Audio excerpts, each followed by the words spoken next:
Our format tonight is going to be as follows. First, we'll have a 15 to 20 minute opening presentation by the first speaker, then an opening 15 to 20 minute presentation by the second speaker. That'll be followed by a 5 to 10 minute response by the first speaker, and then a 5 to 10 minute response by the second speaker.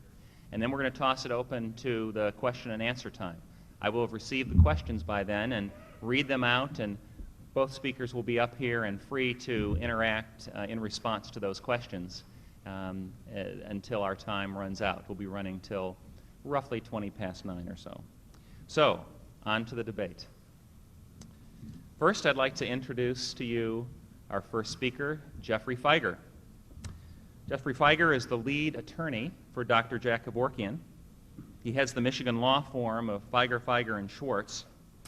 He received his B.A. in theater and M.A. in speech from the University of Michigan, and he received his J.D. from the Detroit College of Law. He's won over $100 million in verdicts and settlements, and his recent verdict of $18.6 million in a medical malpractice case is recorded as the largest verdict in Michigan for the year of 1993 and the third largest in the United States. He's won 23 jury verdicts in excess of $1 million. He's regularly appeared on various programs. I know for many of us, if there were ever an opportunity to be, let's say, on one national television program, it would be quite an honor. 2 would be incredible. And Geoffrey Fieger has regularly appeared as a guest on such national programs as Good Morning America, CBS Morning Show, The Today Show, CNN Morning Show, Crossfire, CBS Evening News, NBC Nightly News, ABC Nightly News, Face the Nation, Larry King Live, Frontline, Nightline, and the list goes on. It's a privilege to introduce to you Geoffrey Fieger.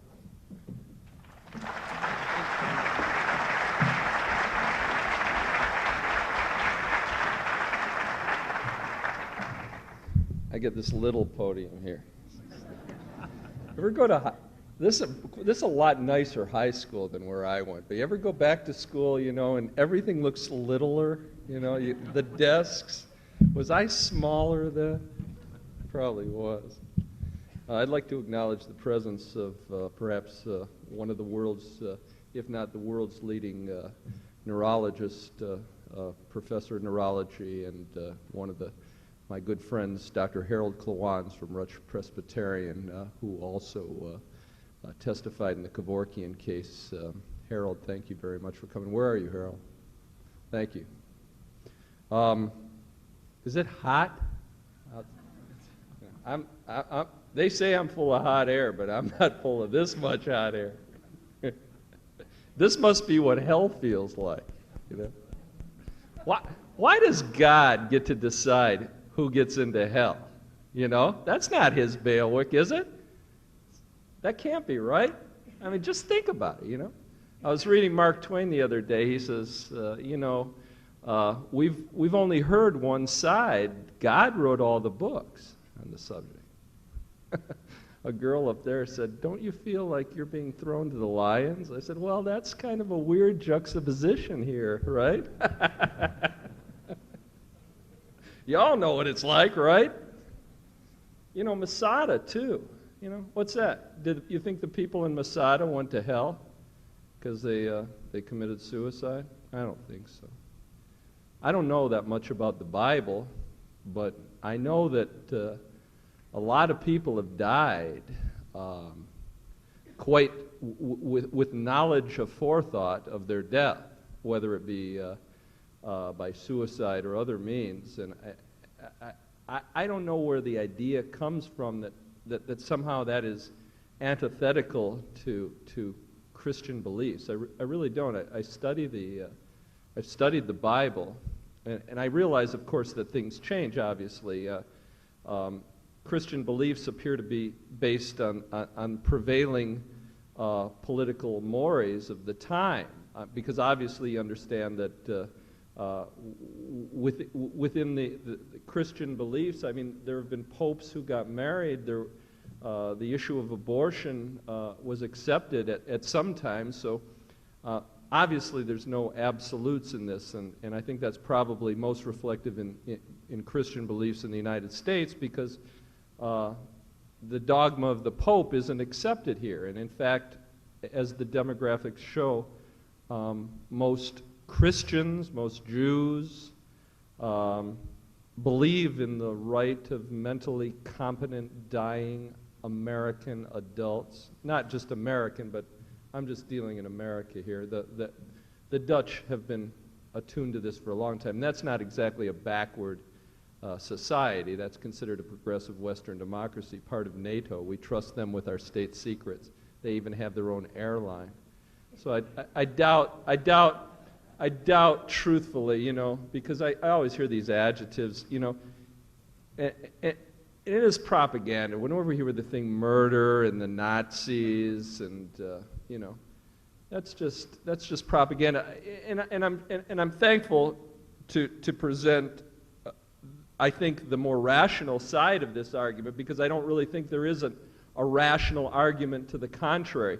And I'll explain to you why. I mean, I've been at the front, or maybe not the front, but the center of this maelstrom for the last 5 years, and I have never heard a compelling, even a sound argument as to why a mentally competent dying adult or suffering adult whose suffering cannot be ameliorated, and there is a small percentage of those, who does not want to be put in some kind of twilight sleep, does not have the right to decide that suffering has to end. But, I mean, you know, I guess my secretary gave me this. This is the brochure. You see this? I opened it, you know, and the hypodermic needle, you know, got bigger. You know, and I think probably the only thing that's missing in this brochure is the cowering patient in the corner waiting to be executed by the doctor who's coming to get him, you know, because obviously that was what was intended by this large hypodermic needle, undoubtedly filled with lethal chemicals, only waiting to be used on an unsuspecting patient to have them murdered against their will, because of course that's the argument, which is preposterous, but nevertheless continually made by people without knowledge whatsoever, not even abstractly, I guess they have knowledge, but no, in fact, concrete knowledge, unless you've been around the patients who Dr. Kevorkian has dealt with, or their hundreds of family members, none of whom has ever suggested anything untoward has ever been done, or that you were aware, and of course you understand this issue has been dealt with by caring physicians for years, but in the shadows. And those physicians have assisted patients when appropriate. And if you were lucky enough to have one of those caring physicians, you understand this issue. Or if you are one of those people who have had someone in your family horribly suffering and screaming out in agony, you understand this issue. And if you are one of those people who either believes that you have the right to tell other people what to do because it's your belief, or that everyone in your family has died in their sleep painlessly of a heart attack, then perhaps you don't understand this issue. But this issue has nothing to do with anyone's belief to the contrary. In other words, if you don't, for some ethical or moral or religious belief, if you don't accept a mentally competent dying or suffering adult's right to decide with their physician as to how much suffering they have to undergo before they die, fine. Just don't attempt to perpetrate that. Don't attempt to impose that mores on anyone else just because you think you're right. You don't have that right. No one is insisting that anyone else accept this concept. But what I am insisting is that no one impose their beliefs upon myself or any of you or any other American who feels otherwise, and that a belief based upon a moral, ethical, religious principle that considers suicide a sin, and therefore human beings have to suffer more than we would require our own pets to suffer, that not be inculcated in a secular society in which there is a separation of church and state, cannot be the law that you suffer. How absurd. What kind of people are we? That we say, we don't say it, because they don't teach this in medical school. They don't teach that life is sacred, because sacredness is a religious concept. It is not based on rationality. It is based on a abstract belief that defies logic. And if you feel that way, fine. But I never understood the argument that if life is sacred, then people are required to suffer more than pets, more than animals. How can that be? How can that be? You mean we treat our own kind worse than we treat our animals? If we saw a dying animal suffering in front of us, suffering hideously, no chance of recovery, we would say it's humane to help that animal out. And if we saw a dying adult who says, I can't stand it anymore, like Donald O'Keefe or Jack Miller, or one of the number of patients, Nick Loving, who was going to die of ALS, choking on his own spit, and don't let anybody tell you that isn't the way you die of ALS, because that is the way you die of ALS. If you want to go that way, fine. But do you think Nick Loving had the right to say, no, I don't want to go that way? Absolutely. Is any one of us going to say, you have to bear that cross of suffering? You know, because I never really understood this. You understand? I mean, you understand why the Israelis want to populate the West Bank and the Gaza Strip, and they want to import as many other Jews over there as possible, don't you? Because there's not enough of them. Well, why would Christians be against people dying and going to heaven? I mean, you'd want to get there as fast as possible, right? You want to populate it a lot, right? Well, come on, right? Why would you ever want to prolong the inevitable? In fact, why would you ever get medical treatment? If it's God's will that you suffer, if it's God's will that you got a disease and die, God certainly didn't tell Mickey Mantle to get a new liver, did he? He decided that he was going to get cancer, die. He gave him one liver. You don't think those doctors are playing God when they give Mickey Mantle a new liver? You don't think doctors are playing God when they do cesarean sections and take babies out of the abdomen without letting a mother bleed to death? You don't think that doctors are playing God when they decide who gets the heart transplant or who gets the kidney dialysis? They make these decisions every single day in every hospital across the United States. Nobody blinks an eye. Is that God's will? No.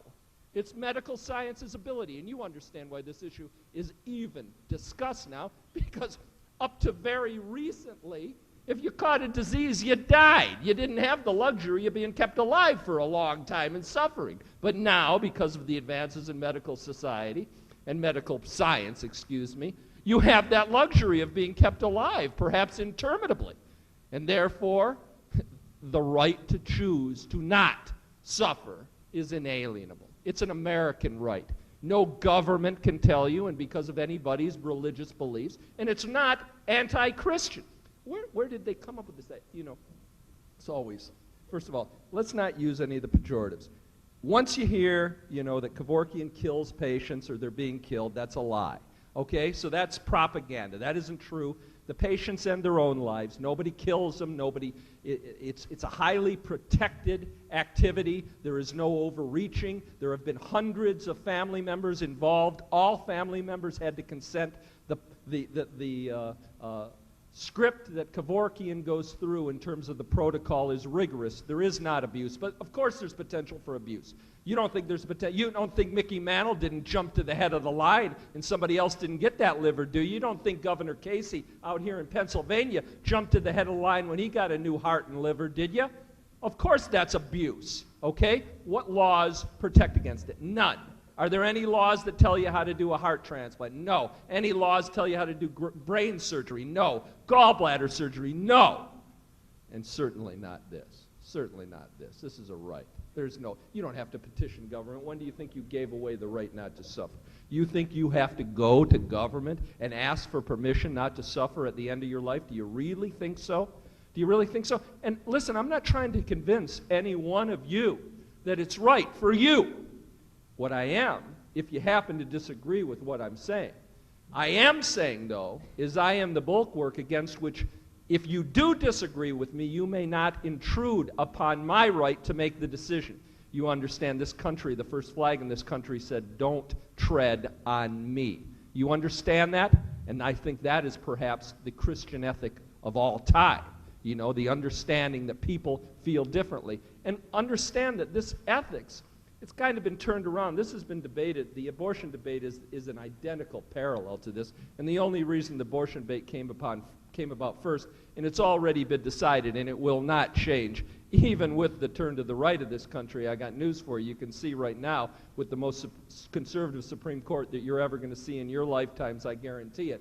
It's not going to change, and that's a much harder decision because that deals with a third party. I can make a logical argument as to why the voice of the unborn, you understand, that whether a woman's right to control her own reproductive freedoms should be paramount to an unborn child.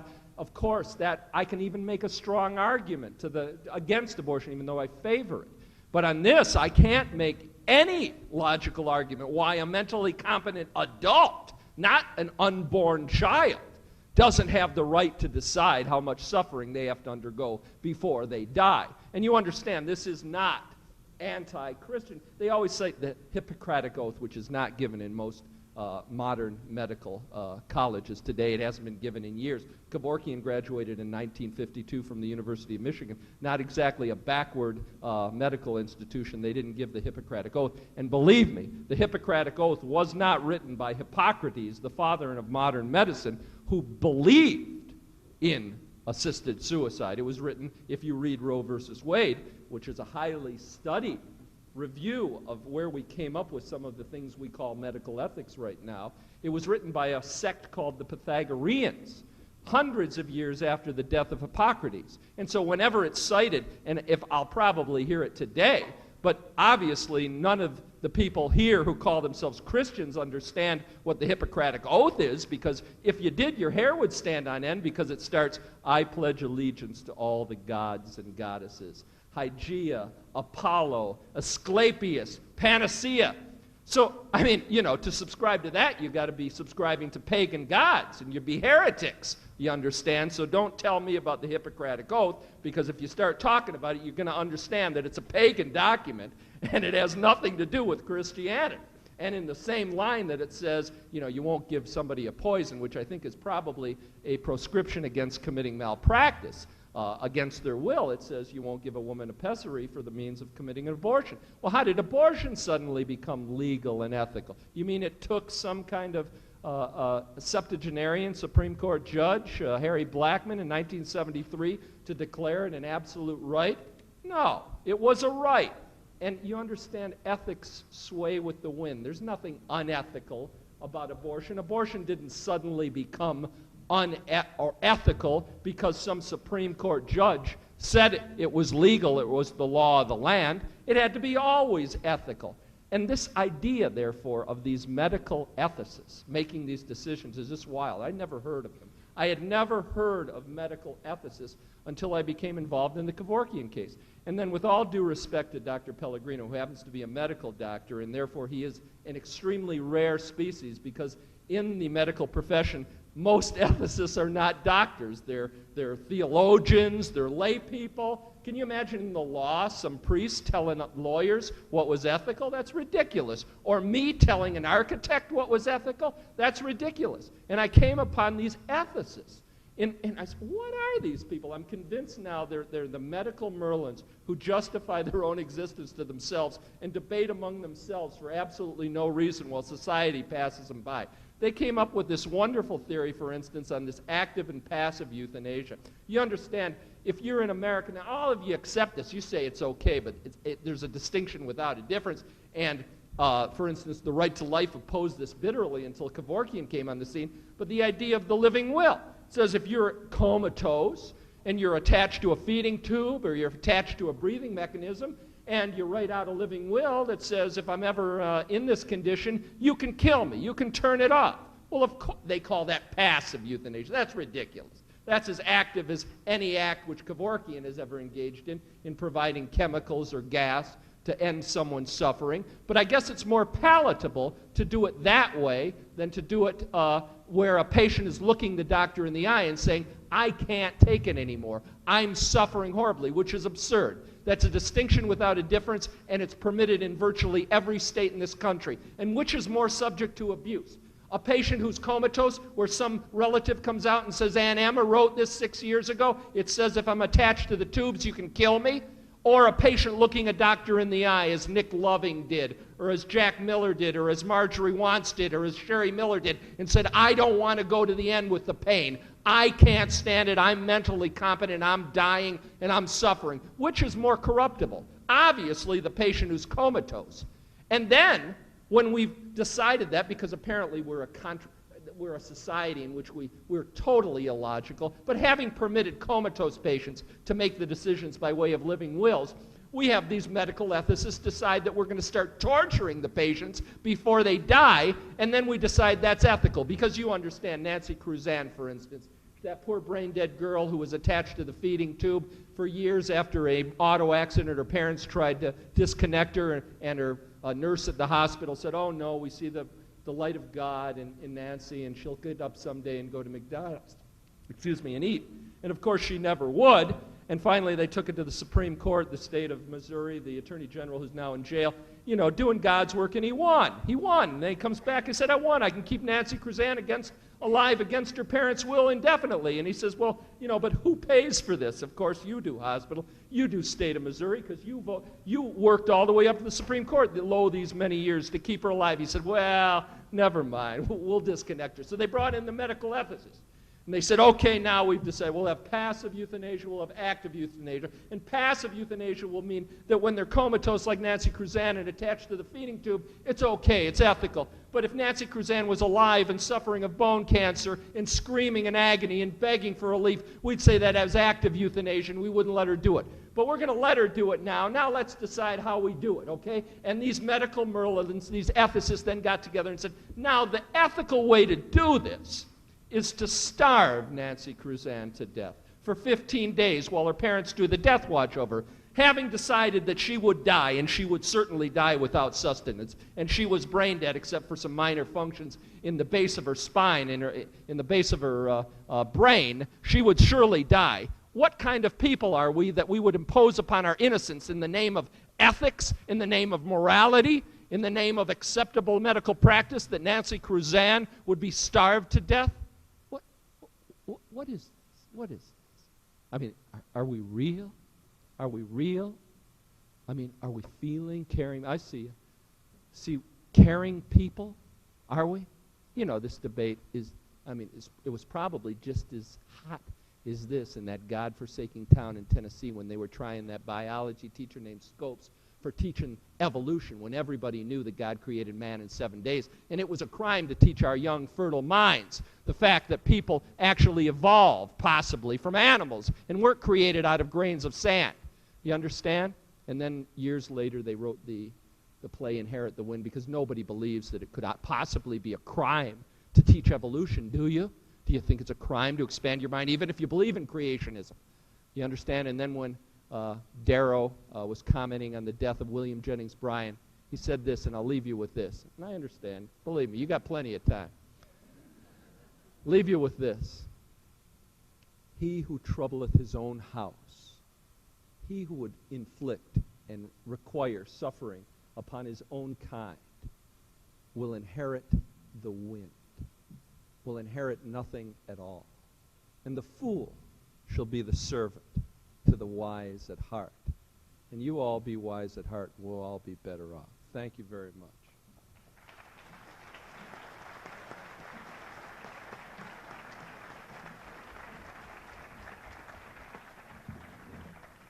Quick announcement before we continue on. 3 vans and a car are parked in the fire lanes in front of the school. They will be ticketed if they're not moved, unfortunately. So if it applies to you, you're welcome to go out and move those vans and cars. I want to go on now to introduce our second speaker, Dr. Edmund Pellegrino. He's a professor of medicine and medical ethics, director of the Center for Clinical Bioethics, and senior research scholar of the Kennedy Institute of Ethics at Georgetown University. He's the former director of the Center for Advanced Study of Ethics. He received his BS from St. John's University and his MD from New York University. He served residencies in medicine at 3 hospitals, following which he was a research fellow in renal medicine and physiology at New York University. During his many years in medicine and university administration, he's served as departmental chairman, dean, and university president. He's the author of over 400 published items in medical science, philosophy, and ethics, author or co-author of 11 books, and the founding editor of the Journal of Medicine and Philosophy. He's a master of the American College of Physicians, a fellow of the American Association for the Advancement of Science, a member of the Institute of Medicine of the National Academy of Sciences.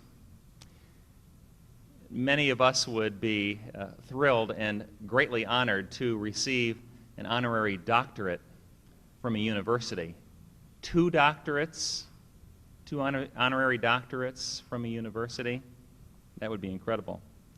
Dr. Pellegrino is the recipient of 40 honorary doctorates from universities around the country, in addition to a host of other honors and awards.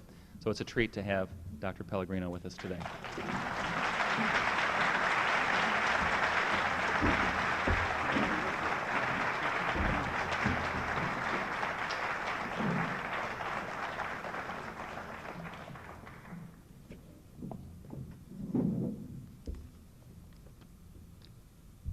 Thank you very much. I'm afraid I don't have the advantage of a background in drama or histrionics. But what I'll try to do is give you 10 reasons that I think have some rationality behind them for deciding that the legalization, and that's the point I'm going to concentrate on, legalization, that's the question before us, of assisted suicide is something we should reject resoundingly. There is no sound moral, legal, or social reason for such legalization. I hope to show that the arguments in favor are specious, the benefits illusory, and the social consequences disastrous. Before I give you those 10 reasons, and I'm going to give them in order, I'd like to point out that since this program is under the auspices of a Christian organization, that I do accept that the strongest argument against assisted suicide and euthanasia is the argument based in the Christian, the Hebraic, and the Muslim traditions, which hold that human life is a gift of God and over which we are not absolute masters. In my rebuttal, I shall respond to some of Mr. Fieger's allegations about those who hold that particular point of view. But let me give my 10 reasons for your consideration. First, assisted suicide is not a protected constitutional right in American jurisprudence. So all the talk about right at least has no substance in American law. There is no basis for the limitation of the state's constitutional powers to forbid aid in suicide. The precedent in Supreme Court decisions and the common law is that assisted suicide is not a constitutionally protected liberty interest. Constitutional and common law confer the right to be free of unwanted bodily contact or invasion of bodily integrity. But the right to refuse treatment has never included a right to assistance in suicide. Moreover, the legal distinction, and that's what we're talking about, law, between holding, withdrawing unwanted treatment and an affirmative act causing death is unequivocal. The number of cases I'll be happy to cite in the rebuttal if it's questioned. To give constitutional status to assisted suicide is, in the recent words of the 9th District Court, quote, to invent a constitutional right unknown in the past that is antithetical to the defense of human life that has been a chief responsibility of constitutional government, close quote. So first, no legal basis for a right. Second, if assisted suicide were made legal or the Constitution were changed, it would still be morally wrong. Morality is not established by legislation, judicial decision, or referendum. Racial segregation, slavery, child labor, suppression of women's rights were all once legal, but never morally justified. For a law to be a good law, it must be based in good ethics. Assisted suicide is morally untenable, so any law that sanctions it is a bad law. Third, I speak now as a clinician of 50 years' experience, and I'm glad Mr. Fieger pointed out that I'm not just one of those ethicists, but a physician who has been involved in daily decision-making involving ethical issues. And I assure you, every single important clinical issue involves a moral question, not a question of simple choice. Assisted suicide is not necessary. With the optimal use of current methods of pain management and proper psychosocial and spiritual support, I must tell you as a physician again, the major challenge of a person dying of the kind that Mr. Fieger has been describing is a spiritual challenge. The accommodation with the sense of their own finitude and the inevitable confrontation with whether or not there is a God who requires something other than we want out of our free choice. Patients treated properly with a comprehensive approach do not ask that death be hastened. They can even control their own medication. All physicians do not practice proper pain control. I know that, and that is an indictment of the profession about which I'm unequivocal. But that all patients do not practice it does not constitute an argument for legalization. Legalization will discourage research in pain relief and impede physicians' education and attempts for comprehensive palliative care. Suicide is the easy way out of a difficult case for the physician and for those around the patient. To take a few tragic cases, and I would examine those with great care as a clinician, is to commit the fallacy of composition, to attribute as typical to the whole group the peculiarities of a single number of cases. Assisted suicide is not needed to prevent overtreatment. Prolonged dying connected to tubes and wires, the thing we hear about so much, is preventable by establishing a living will or a durable power of attorney.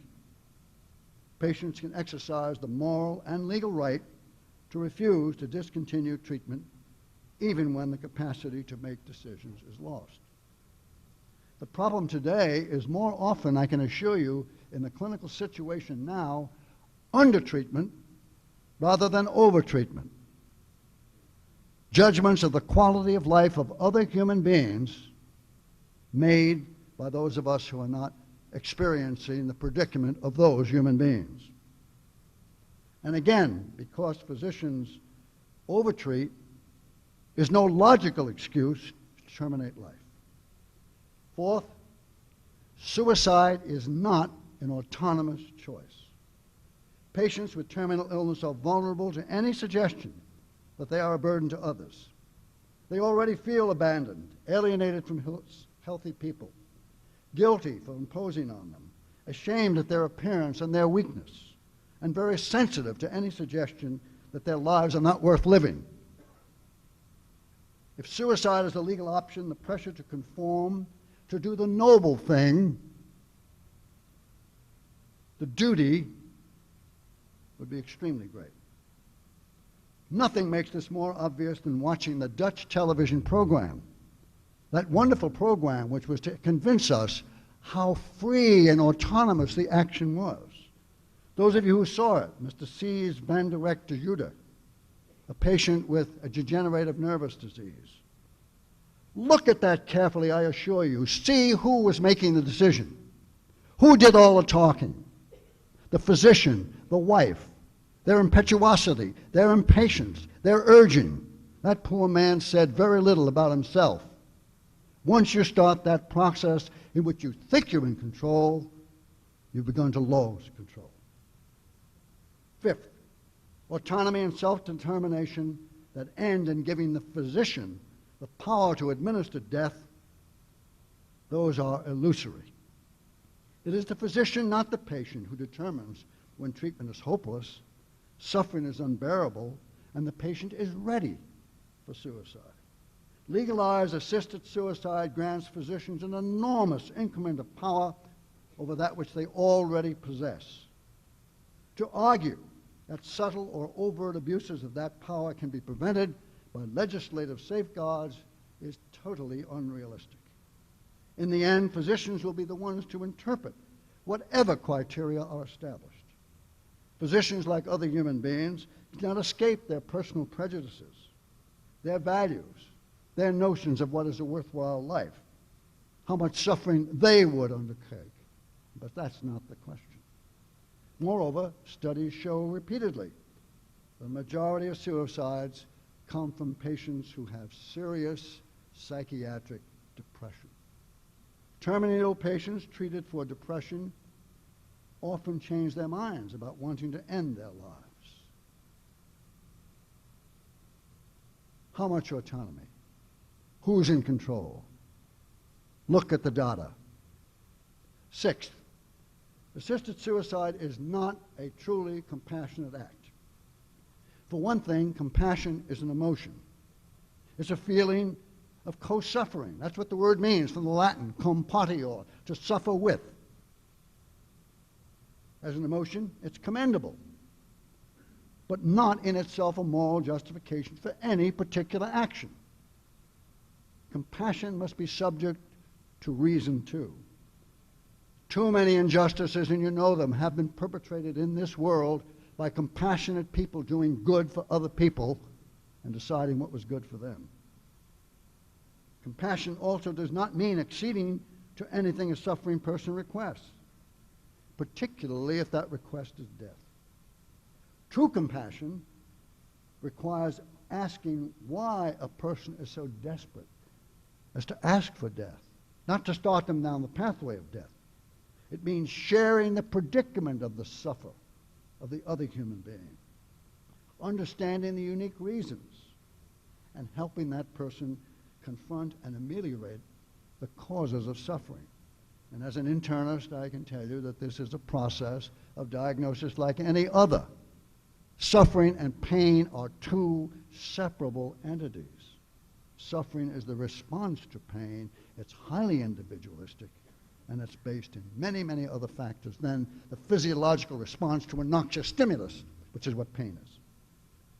True compassion is compassion for the sufferer, not compassion displaced for the caregiver or the family, one time from time to time. To whom is the compassion being shown? As a physician, I admit to being frustrated, to feeling powerless. I admit to the fact that very often if the patient would die, it would relieve me of a responsibility. How do I separate that urge, that grieving of my own compassion for myself when I'm approaching the patient and I have in my armamentarium the possibility of assisted suicide? True compassion is compassion for the sufferer, not displaced compassion for the caregiver or the family. True compassion means putting a little arm around the sufferer, helping her and him in the experience of a truly good death, a death which is a human death and a dignified death.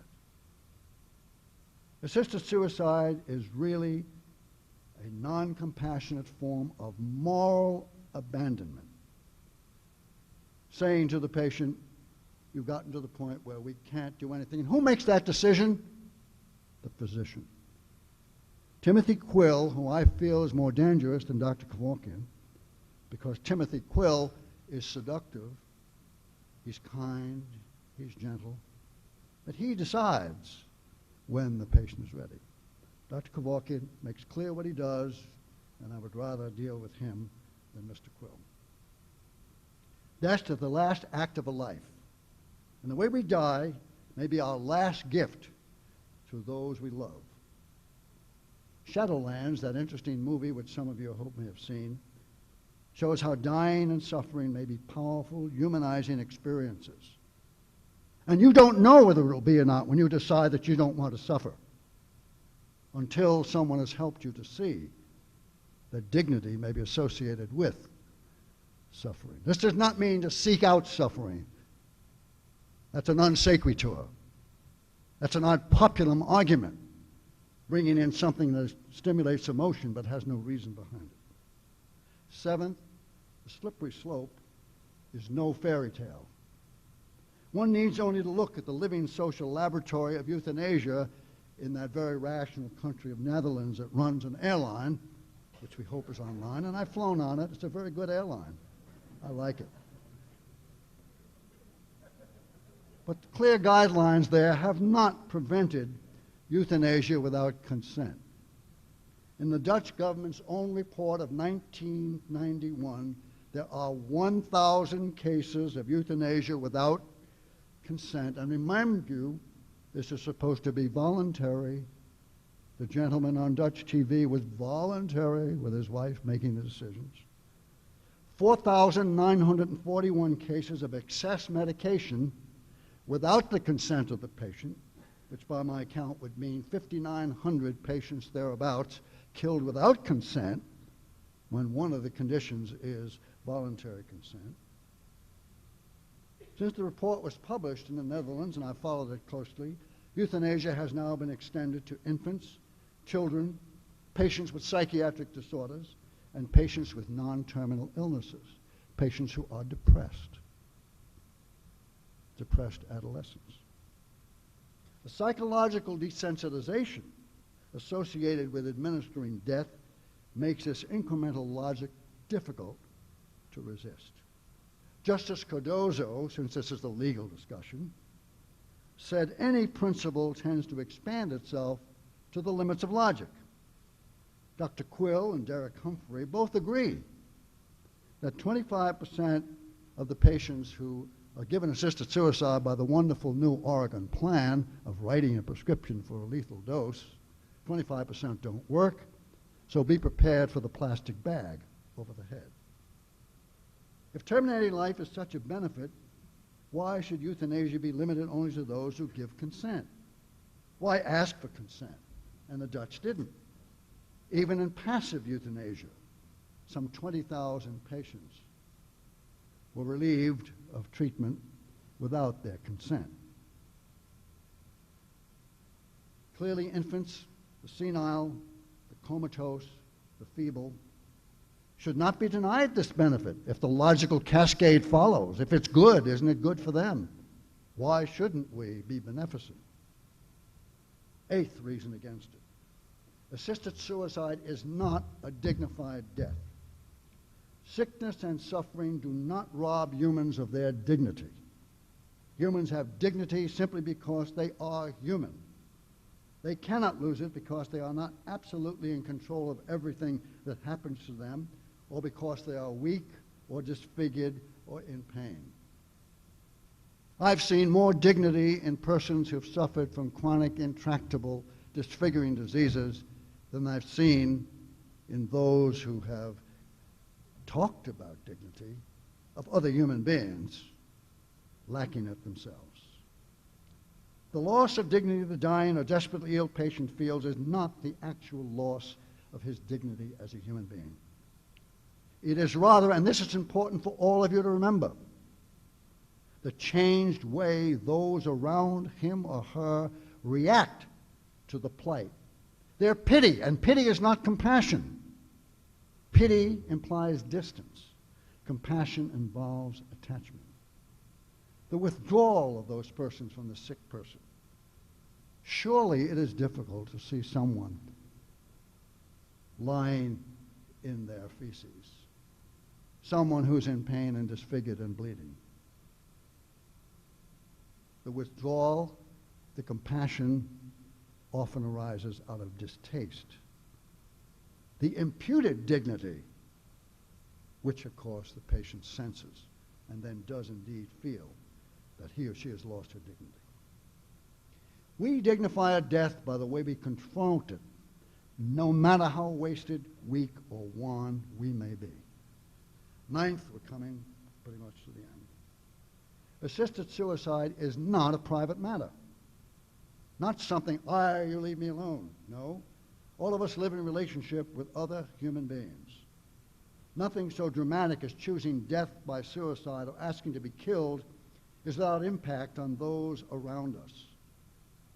Even when they seem to agree, and I can tell you again in dealing with these families of friends of the sufferers may not share his desires.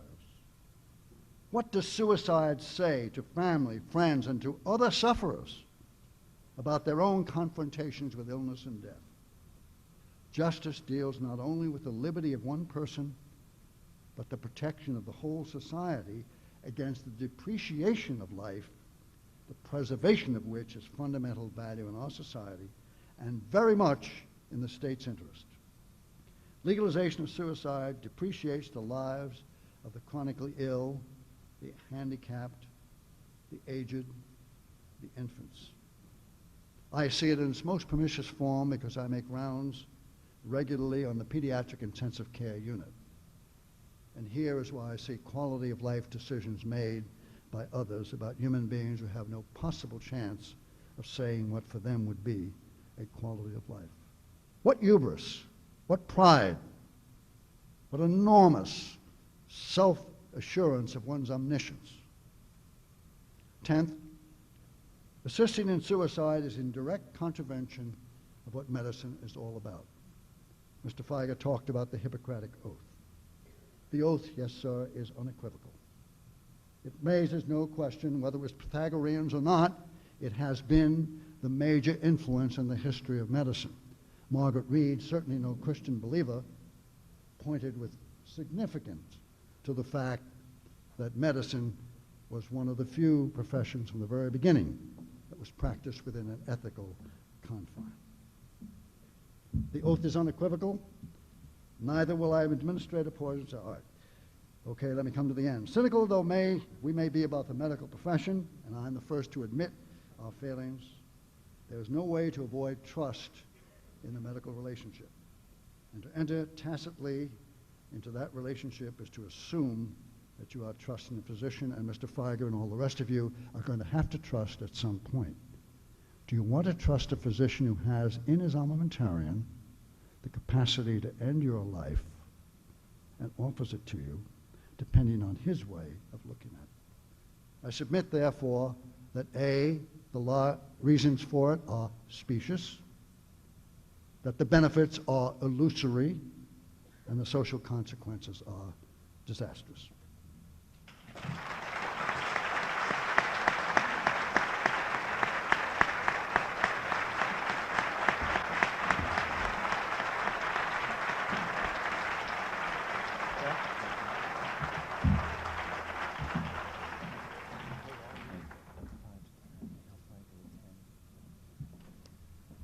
Geoffrey Fieger will now have 5 to 10 minutes for a response. You're entitled to your opinion, but you lost. You just lost. And you can't enforce that upon me and others who don't agree with you. That's all I'm saying. You lost in Oregon. They put it to a vote, and people who believe that human beings have the right of choice won. You lost.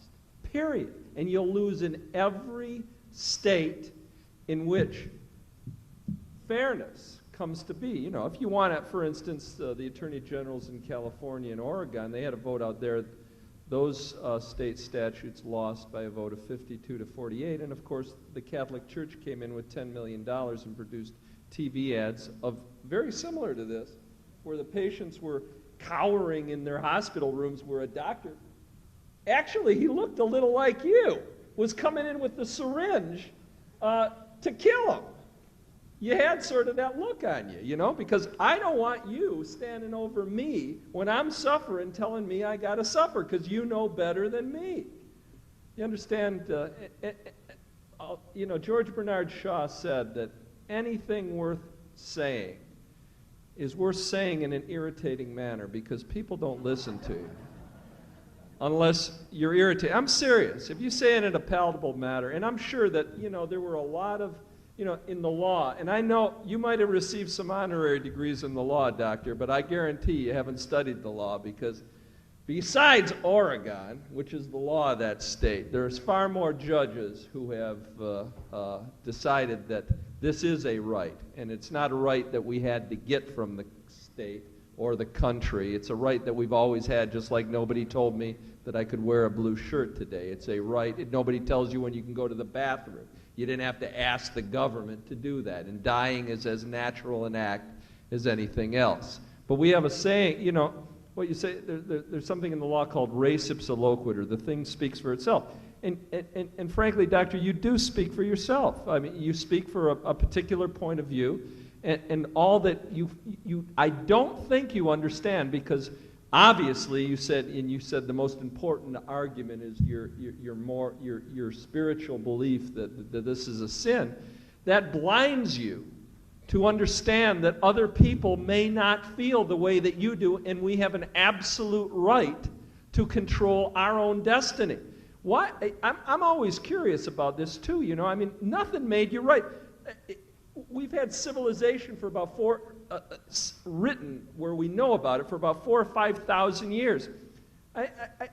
It must seem a little strange to you that if God was the God of only Christianity, and more than I think a larger proportion of the world doesn't accept that religious particular doctrine, why even the God that you subscribe to took about 3,000 years of recorded civilization before he revealed himself to people. And the people who lived before Jesus Christ were born and before the advent of Christianity were all subjected to heathen beliefs and died totally ignorant of their beliefs. That's ridiculous. They're not wrong. They're no more wrong than you are. You just believe the way you do. And you can't subject other people to those beliefs simply because you think it's right. Suicide, people, is not a crime in any state in this union. Not a crime. It is perfectly legal for you to go and kill yourself. And in fact, 200 Americans a week do it with the best suicide machine ever developed, the handgun, the Saturday Night Special. You really care about suicide, doctor, I guarantee you better start railing against handguns, because you could eliminate far more suicides than you could the 24 or 25 that Kevorkian's been involved with in 5 years. And you talk about the slippery slope. That, I guess you don't like your own profession. You say, could you trust doctors? Well, you're damn well right we could trust. We better be able to trust doctors. You think doctors aren't trustworthy? You think if you allow, using your language, in their armamentarium, the ability to consult with a mentally competent, dying, or suffering patient as to how much suffering when no form of pain relief works. And I guarantee you, I saw Donald O'Keefe there with his morphine pump as the bones were crumbling, and he could inject himself with absolutely as much morphine as he wanted, and he was howling in pain, and he had every hospice device available to him, and he was howling in pain. And when he said, I can't take it anymore, and as those bones are disintegrating from cancer, did he have a right, notwithstanding your religious beliefs, to say no more? Absolutely. You know, and frankly, I know from your perspective that you have absolutely no experience in this area because you believe it's a sin, and I'm pretty sure you'd turn somebody in if you saw it being done. However, and it isn't a crime. Kevorkian is living proof of that. 24 patients have been assisted, and nobody's in jail for it. A physician, no less than Dr. Ali Khalili from this area, who was a pain specialist at Northwestern University, who obviously could do it himself, obviously had access to the best medical care. He was a professor of medicine, and I think his credentials, frankly, doctor, were as impeccable as yours. Came to Kevorkian. And now, I'm positive that he subscribed at some point to the Judeo-Christian Muslim belief, but he had a right, notwithstanding your beliefs, to make the decisions. 24 other patients have done so. They had an absolute right, and nobody has suggested, not in any of their hundreds of family members, that anyone was cajoled, intimidated, deceived.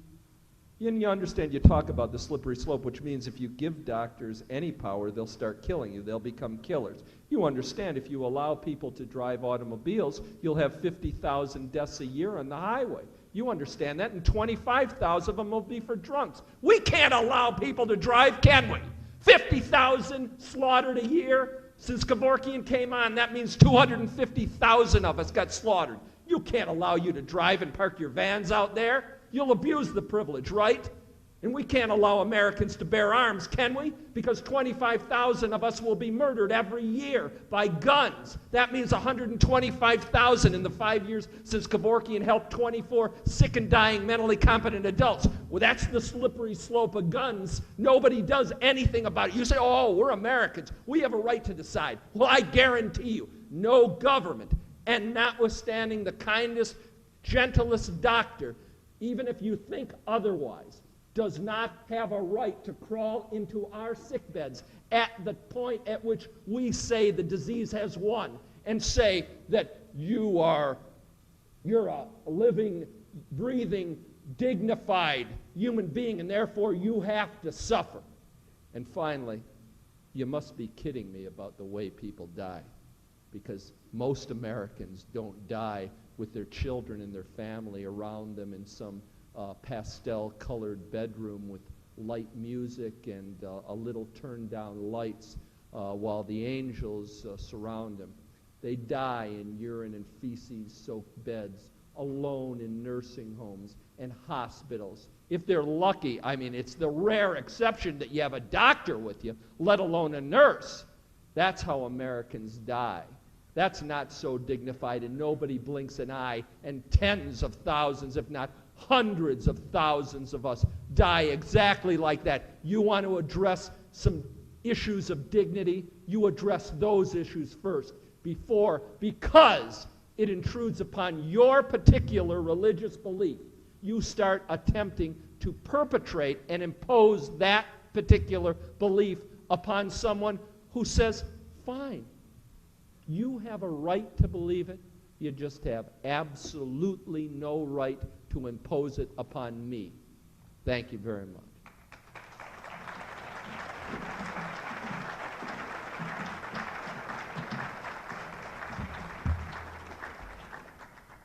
And I'll have a response from Edmund Pellegrino.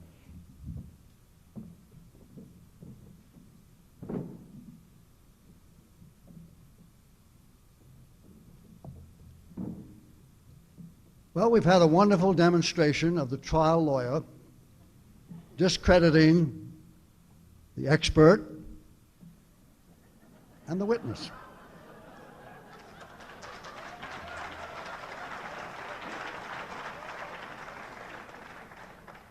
I would suggest the next debate be on LA law or Wimpole of the Bailey.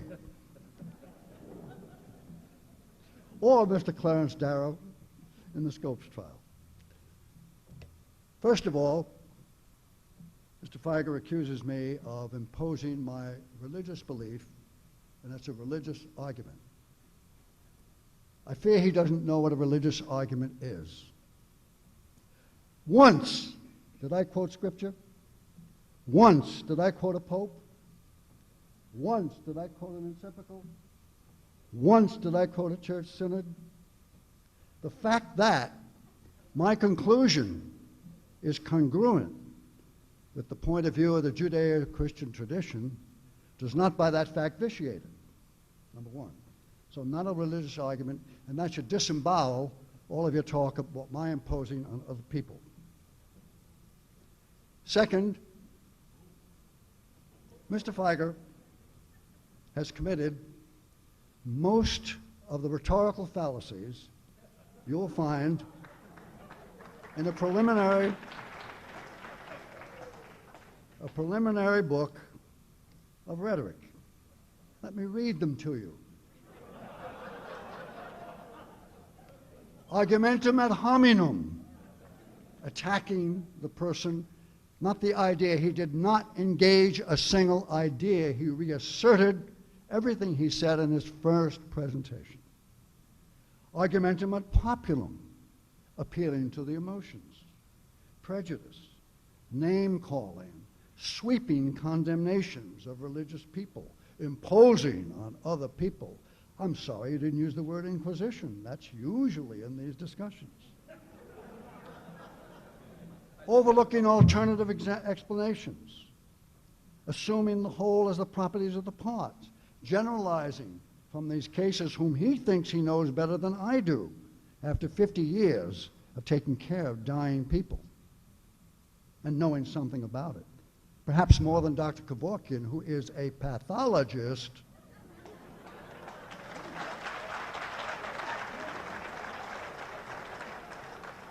and sees them after they've crossed the boundary. Equivocation, using the same word with many meanings. Post hoc ergo propter hoc. The thing happened afterward, it must be caused by. Creating false dilemmas. There are only two options, nothing in between. Loaded definitions. And then the faint odor of fish. The red herring. The red herring ran through the whole presentation. Things that were totally irrelevant to the line of argument. Never once did he take an argument. And then the smell of straw. Straw men, and of course windmills to tilt at. Suppressing evidence and the use of weasel words. I'm sorry to be so direct about it, but one must analyze the argument. This is an argument in logic. I said that I was arguing from the secular point of view. Nowhere did I mention, as you already agreed, but you're nodding of your head, any religious argument, and so one has to deal with my secular arguments. So I've not been blinded by my religion. I've been assisted by my training by the Jesuits in recognizing false logic.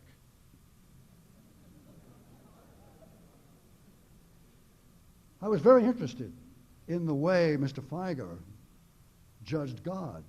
He didn't like the way God acted. He waited too long, 3,000 years, to reveal himself. It's wonderful that you have insight into the mind of God. Even I, with my pretensions to papal infallibility, don't do that.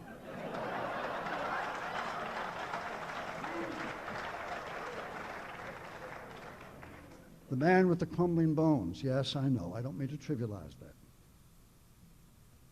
But I would say, and I'm not going to attack Dr. Kevorkian, but as I've read the descriptions of his cases, I can tell you as a physician, they could have been approached in a different way. We'll not go into details. Well, all I can say is that you've had a wonderful histrionic presentation, a little low on logic,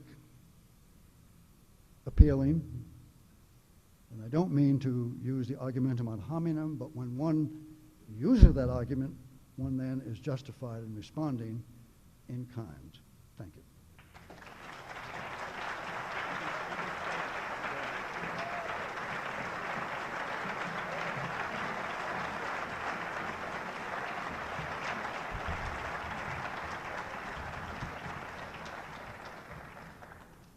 Some of these questions that have been passed in are directed to particular speakers, but we want to have this as a bit more open time. So what I'll do is go back and forth between questions that seem to, at least initially, be addressed to one or the other, but you can both feel free to, after the initial response, dialogue back and forth for a few minutes, and then periodically I will interject with another question.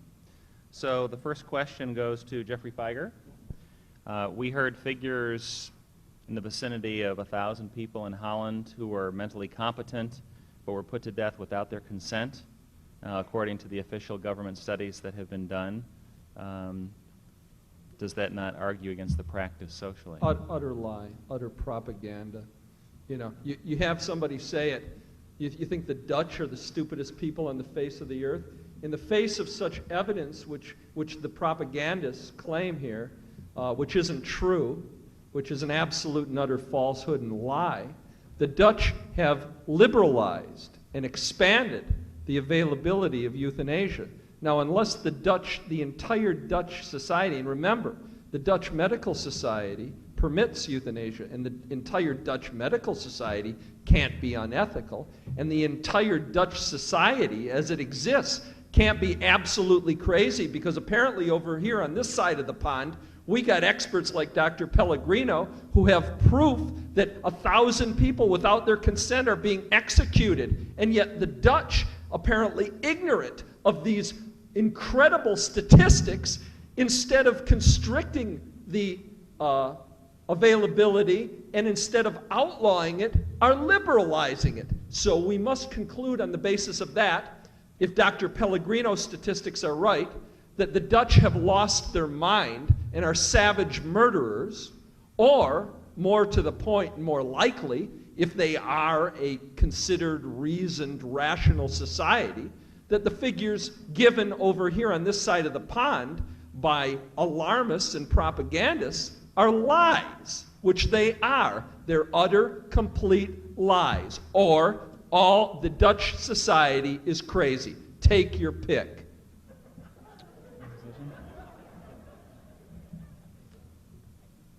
What, just because it's written?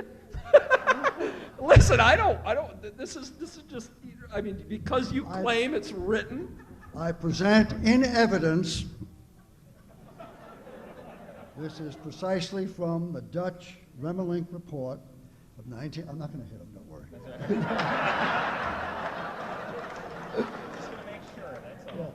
1990, 1901, it's right there. Well, I I'm can sure. give you the citation. Listen, Would you like to read it? If you have The the right facts to are there. life in Michigan, do the report. All of Kevorkian's patients were murdered, too. This is not- Okay? Don't tell me, and please, doctor, you have to be ignorant to believe that the entire Dutch society, in the face of a report that showed 1,000 people were being murdered, that instead of constricting the activity and going out and prosecuting the doctors, instead, last year, they liberalized euthanasia. So, doctor, if what you're saying is true, which it's not, the Dutch are an insane society that have run amok and are allowing widespread killing with knowledge of forethought. And if you believe that, then I got a bridge to sell you in Brooklyn. I'm sorry, but the facts are here. This is taken from the Dutch report. It is not from doctors in Michigan. It's not from me. It's the Dutch. And if I could pronounce it, I could give you it's for those who are Dutch, Onderzoek medische Praktika in Zaken, something or other. Anyway, this is from Gezagen good. No, it's their report. Anyone who would like Doc. to see it may see it. This is not a Charles McCarthy operation. Yeah. I have it, and you can look at it, and I'll give the reference to anyone who wants it. So this nonsense about I've fabricated it is, I think, a direct lie. No, you didn't fabricate it. Other people who fabricated it gave it to you. People hear what they want to hear, and they disregard the rest. So all of you, right now, tomorrow, start calling the Hague, call up everybody, call up NATO, because the Dutch are part of NATO. We got a wild, murderous society as part of our Western democracy. They're part of the European Commonwealth. You got to stop them. Listen, they'll go crazy. You know, people hear what they want to hear and disregard the rest. Please, doctor, you insult the Dutch by doing The that. numbers are here, and I dare anyone who doubts what I've said to come up and look at it and I will give you the reference so you can find it yourself. It's published by the Dutch government. It was given to me by the Dutch Minister of Health.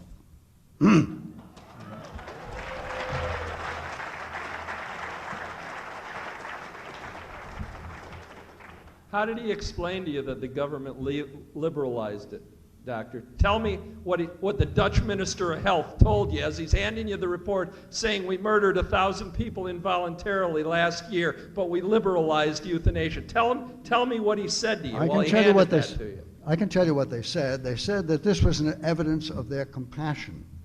It was exactly the evidence of the logical slippery slope which I mentioned earlier, that if it was good for those who could give consent, why should we in justice deny it for those who can't? Remember this. Remember this. What do you mean who can't give consent? Please. What do you mean who can't give consent? That's involuntary. Who? You mean somebody snuck up on a comatose patient and killed him? All right. Why does the Dutch Patients Association ask its members to carry cards so that when they're admitted to the hospital, they won't be done away with, A? B, why do the Dutch physicians who have told me they don't want to be admitted to their own hospitals? How did Nancy Cruzan give consent, Doctor? How did Nancy Cruzan, a comatose, brain-dead patient in Missouri who was in the state, and believe me, these people were more radical than you are, how did she give consent? Was she murdered? She did not give consent. Was she murdered? As far as we could tell. Was she murdered? No, she was not. You mean her parents and her loved ones gave consent, right? The Cruzan case was decided as irrelevant also, because the Cruzan case was decided by the Supreme Court on a particular point. And that particular point was whether the state of Missouri would not have the right to establish the conditions under which they would accept an anticipatory declaration, and that's all it was about. Well, please, it's a Supreme Read Court the case. law. What are you talking about, please? Read the Supreme Court decision. Like I haven't?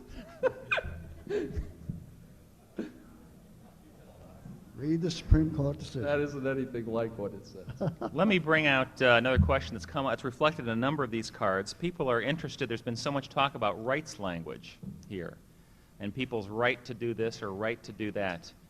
Where do these rights come from? And that's pretty much an open question to both of you. They don't come from anywhere. You just have them.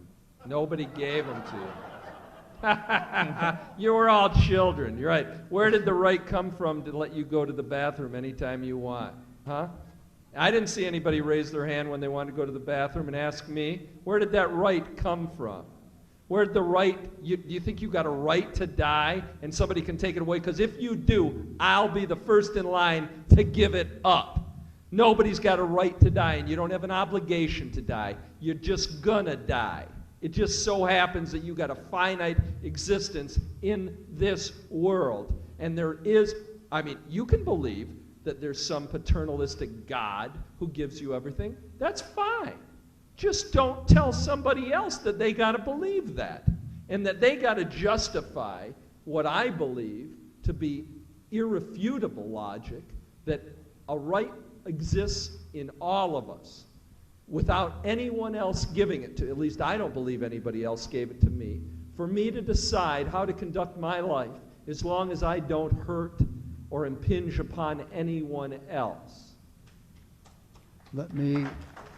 And that's a fundamental concept that was not accepted and isn't accepted even today by most of the nations of the world. It's almost unique to our world, our country, excuse me. That idea of freedom is what makes us, the United States, virtually unique in all the world. You understand, most countries, in all totalitarian countries, none of whom believe that there are things, inalienable rights, that come from nowhere except exist because they exist always, and no one has bestowed upon us those rights. They exist inalienably. They can't be taken away, and nobody ever gave them to you. That's what makes us unique. So when you start talking about your belief that somebody had to give you that right as if they could take it away, you do such disservice to the freedom that you have to even believe what you believe that you don't understand how tenuously close you come to relinquishing those rights.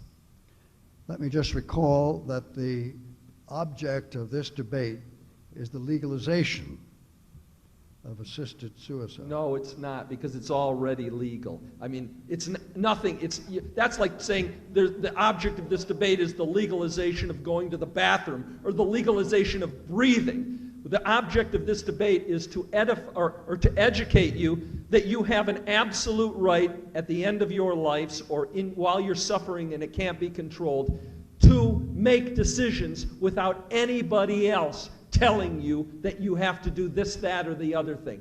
And that there are people who will stand up for your rights and not let others take them away. That's what this is about. It's not about legalizing something that could never be made illegal. Now let's leave the polemics behind and go back to the Constitution of the United States.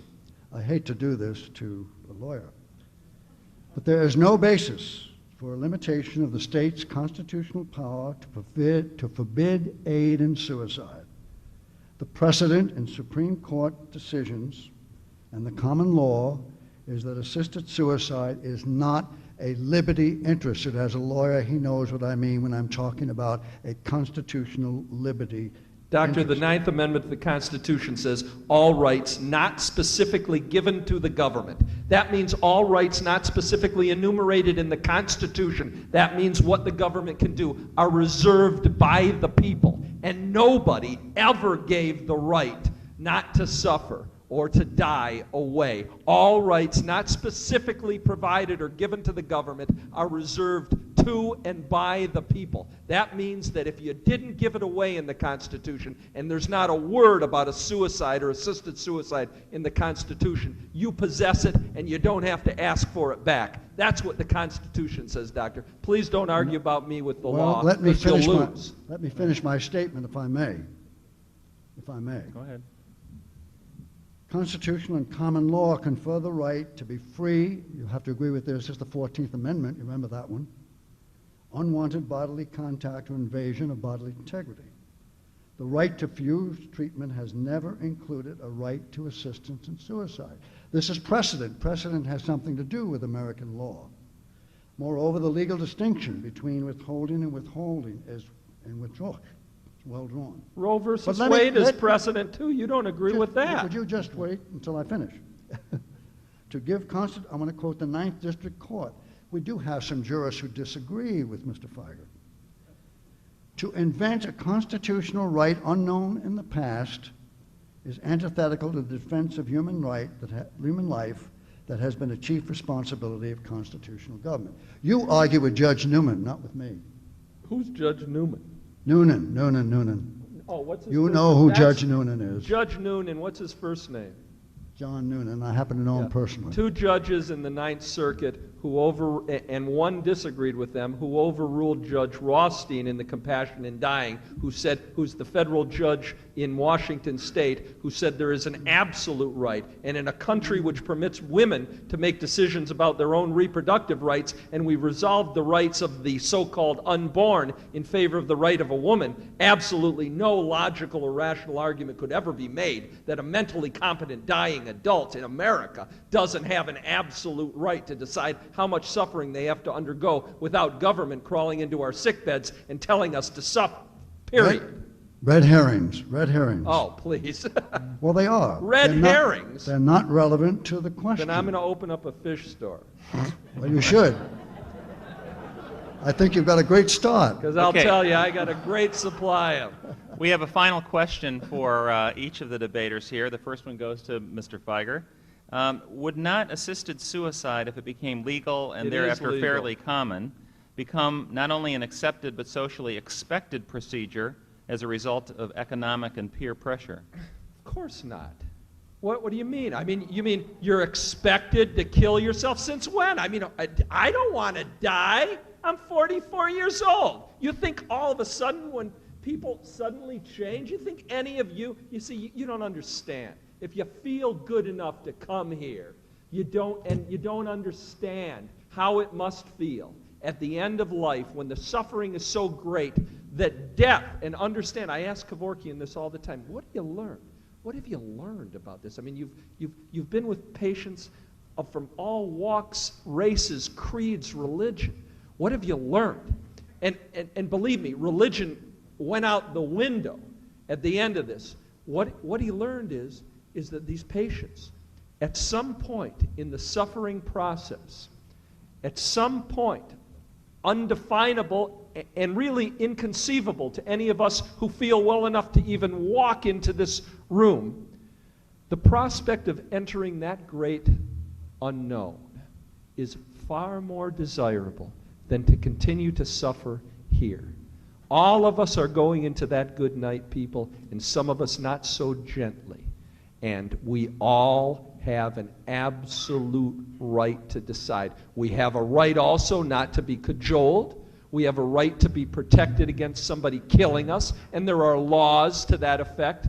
But the ultimate hypocrisy, if you think life is so valuable, the next time any of you, without regurgitating on whatever you happen to be eating at the time, here, now listen to me, this.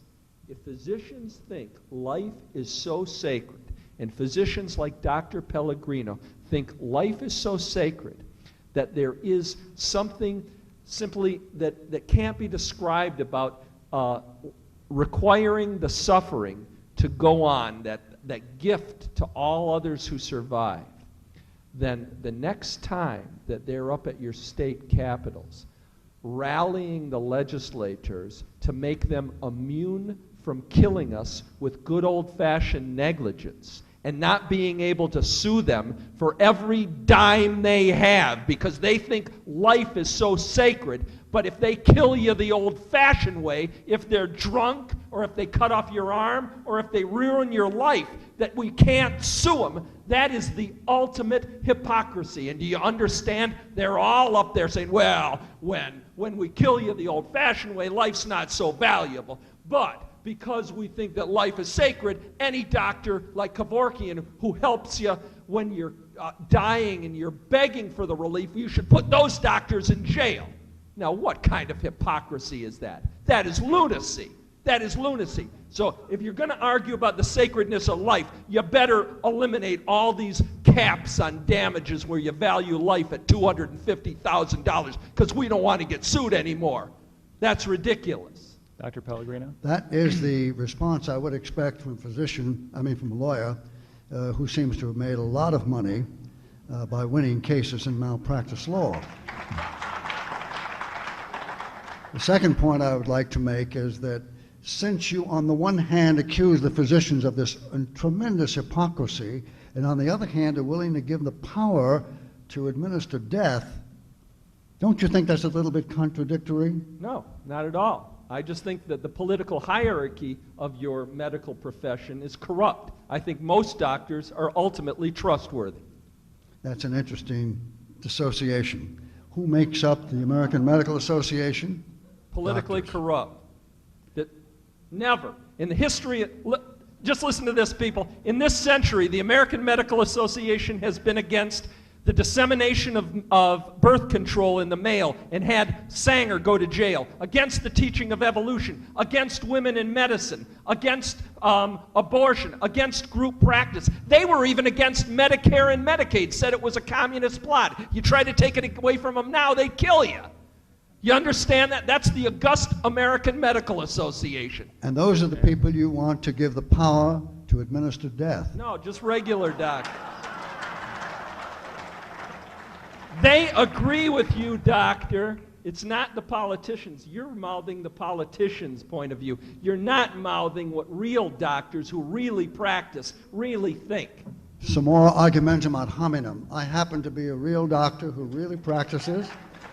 I spent 7 years in rural practice. I have seen more medicine than Dr. Kevorkian than you will ever see. And since you want to compare credentials, I think that I would like to sit down and examine those patients of Dr. Kevorkian from another point of view. And I think we'd come out with a different kind of a conclusion. But if you insisted, they would say, get the heck out of here. Get out of here. We don't want you here. We know what we want. Now, would you respect them would you respect their personal autonomy if they said, doctor, with all due respect, listen, it's my life, I know what's best for me, course. and you don't? Would you respect them? Of course I would. Okay, I'm that's not- all I'm talking about. No, but you're not talking Then about you and it. I agree. No, we do not agree. We're about diametrically opposed as we possibly can be. And on Anyway, that- we've had a good I've- discussion. Yes, and on that note, I think this is illustrated not only as in conclusion but throughout. But this is a vexing issue, an important issue, and unfortunately our time is up. Is it getting warm in here? I want No to thank warmer you. than when we started. I want to thank you both for traveling from other parts of the country to be with us today and to challenge us certainly to think more carefully about this critical issue. Thank you both.